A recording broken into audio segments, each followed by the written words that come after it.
pag ganun, action go.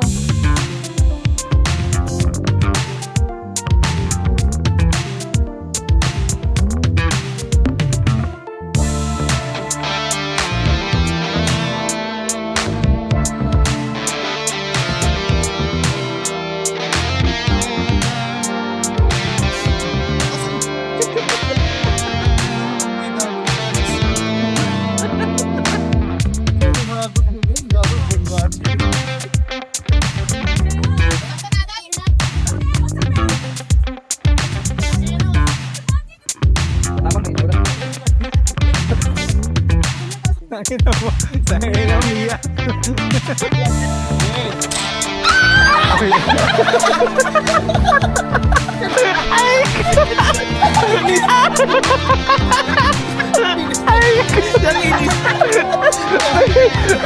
Pinilain yung kalaban. Ako, anong gagawin tayo? Masakit sa likod yan. Ay, masakit sa pagod. Siguro 30 ka na.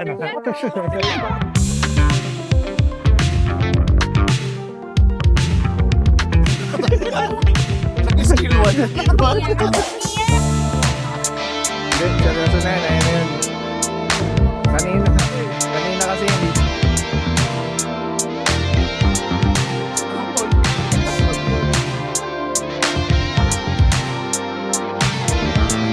Ano yung Kick of the tides. Pag mamaya mapapupunta ka doon sa entrance sa lobby. Medyo ano miyak, malilibre. May Doon din mo mapunta.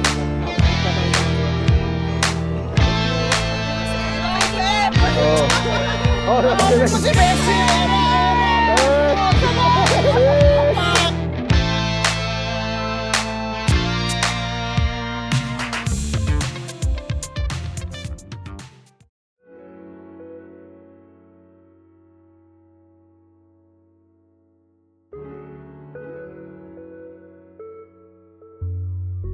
Ako marami akong favorite moment namin ni Aling. Pero yung hindi ko makakalimutan yung yung bagong bukod sila ni Mel. Yung kumain sa yung box. Box ata yun nung kalan nila or box ng TV nila. Ginawang table. Yung favorite moment ko kay Aling. Parang humble beginnings. Tapos nagluto siya nun ng yung lagi niyang favorite na niluluto. Chicken curry ata yung niluto niya nun. Ayun. Yun yung favorite ko. Favorite moment ko kay Aning. Doon siya nag-start. Doon kayo namal, diba? Yun yung unang bukod niyo.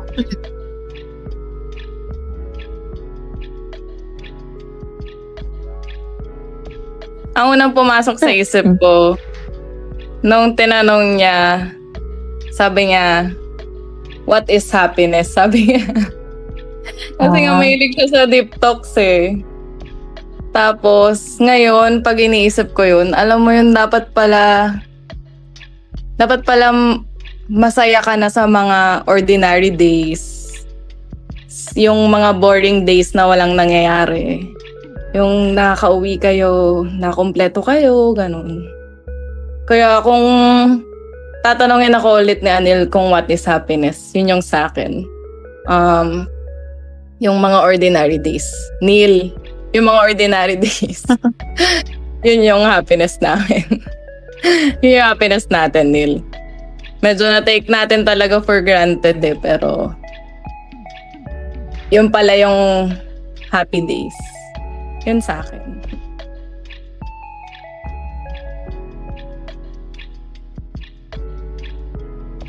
Memories kay Anil. Pero yung pag sinabing Anil para sa akin, ang tumatak sa akin yung actually lasing kami parehas nito. Nag-inom kami kay Kuya. Hindi talaga ako makain ng kalabasa, tas gata. Ang sarap ng food trip niya noon, nung after namin mag-inom. Ang sarap ng food trip namin na yun. Sinusubukan niya ako, tas ayoko. Tas pero pinilit niya ako. Sabi ko, patikin nga niya, Anil. Gano'n ko siya. Tapos sinubukan niya ako ng kalabasa. Kasi dinurog niya yun yung pag hinalo niya sa kanin eh. Like, sarap pala nito. Ginaganon ko siya. Sabi niya, bobo ka, luto ng tatay mo to. Nagano'n niya ako. Tapos simula nung nakatikman ko yung kalabasan na yun. Pag nagluluto, gano'n na yung ulam.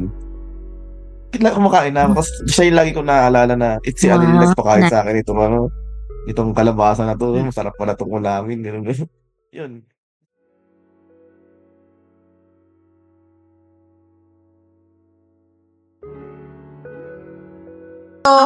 Ako, yung yung sinabi ni Mark nung nakaraan. Nung huling uwi daw niya, ang sabi daw sa kanya ni Anil sa kotse, ingat daw siya, aantayin niya si Mark pagbalik. Yun yung sabi niya. Yun yung una kasing nabanggit ni Mark nung tinawagan niya ako.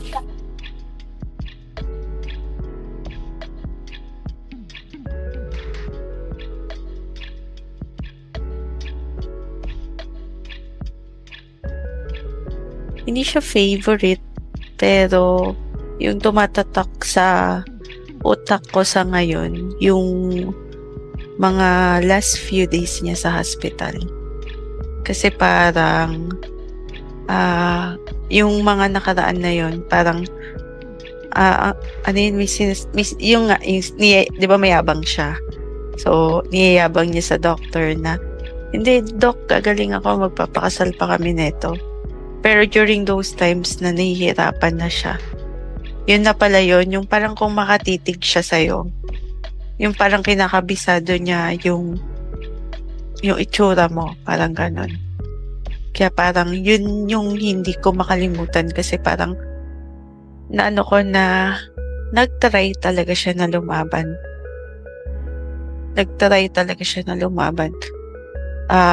Pati kayo, actually, lagi niyang inaano yun. Lagi siyang nagbabrowse and everything. Ayaw niya kasi, di ba, na nakikita siya na ganon. Pero, yun, siguro yun yung hindi ko makalimutan. Kasi, parang nakita ko siya doon sa pinaka-vulnerable state niya. At the same time, nakita ko din yung bravest na nagawa niya.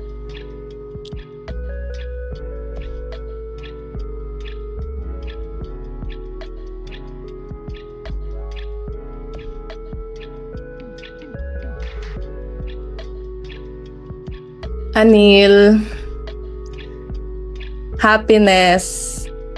ang happiness ay ikaw ang nagbibigay ng happiness. Ikaw ang magbibigay ng reason kung bakit ka masaya. Huwag idepende ang happiness sa happenings.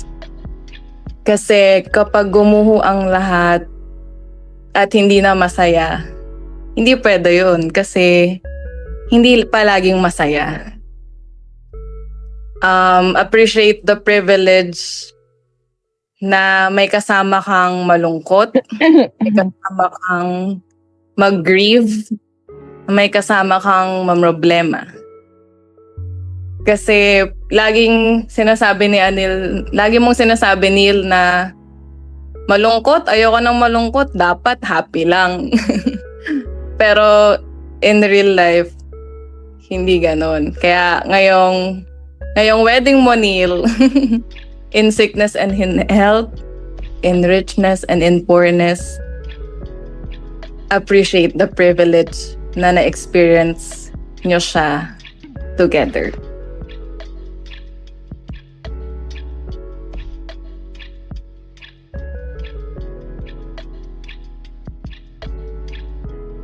Kasi nung emotional na siya nag-uusap kami. Umiyak siya nung kausap ko. Ang sabi niya sa akin nun, kahit kahit lagi siyang wala, kahit di siya nakakasama sa inyo, mahal na mahal niya daw kayo.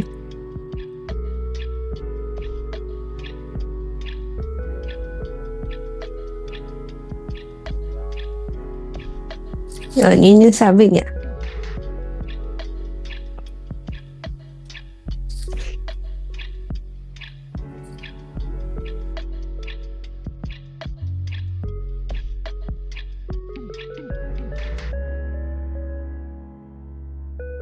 Kay Anil, thank you kasi, ginawa mo si Mel. Yun naman yung lagi naming sinasabi. Thank you kasi lagi kang nandyan sa Mel. Lagi mo siyang samahan.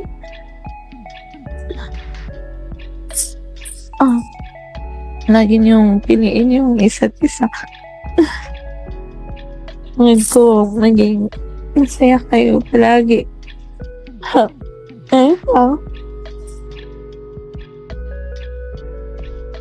Congratulations sa inyo ni Mel. And salamat, lumaban ka. Ayun, nakarating na tayo ngayon sa kasal nyo. Siguro nagpapagaling ka pa ngayon, pero salamat sa paglaban. Hindi mo sinuko yung buhay mo. Hindi mo iniwan si Mel. Salamat dahil lumaban ka hanggang dulo kahit alam kong takot na takot ka. Alam ko nasagot na lahat ng tanong mo ngayong nakasal mo. Lahat ng mga doubt mo sa buhay. And sobrang happy ako sa inyo ni Mel.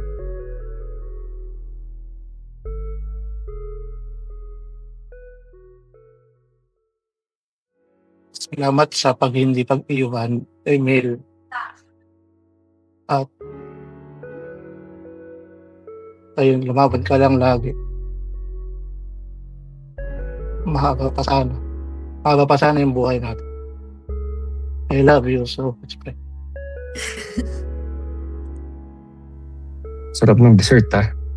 Buti na lang yan yung kinuha niyang catering.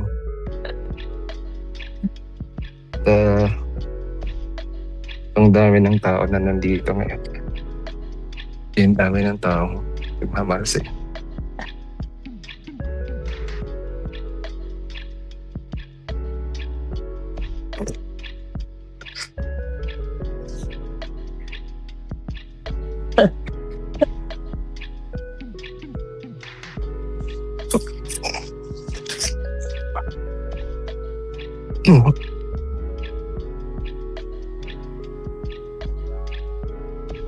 Sabi sa'yo eh. Makakalabas tayo sa ospital eh.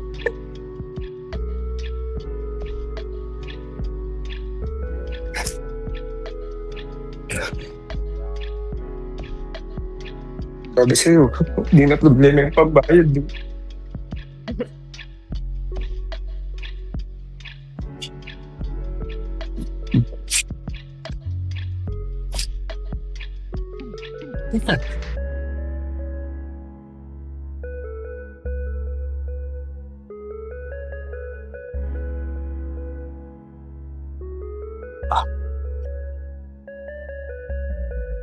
Buti na lang inaway kita. Nanginig ka sa akin.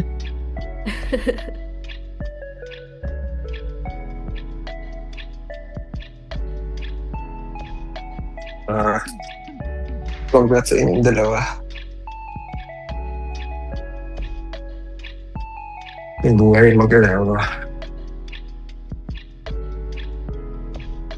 ay hindi madali. Pero dahil kayong dalawa magkasama, kung kaya niyo.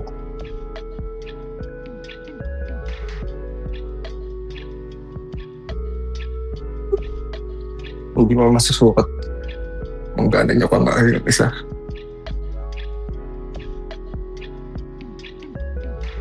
Pero araw-araw niyong mapapatunayan yun. Sana magkaroon kayo ng madaging anak. At sana kasing sipag mo eh. At kasing tapang ni Mel.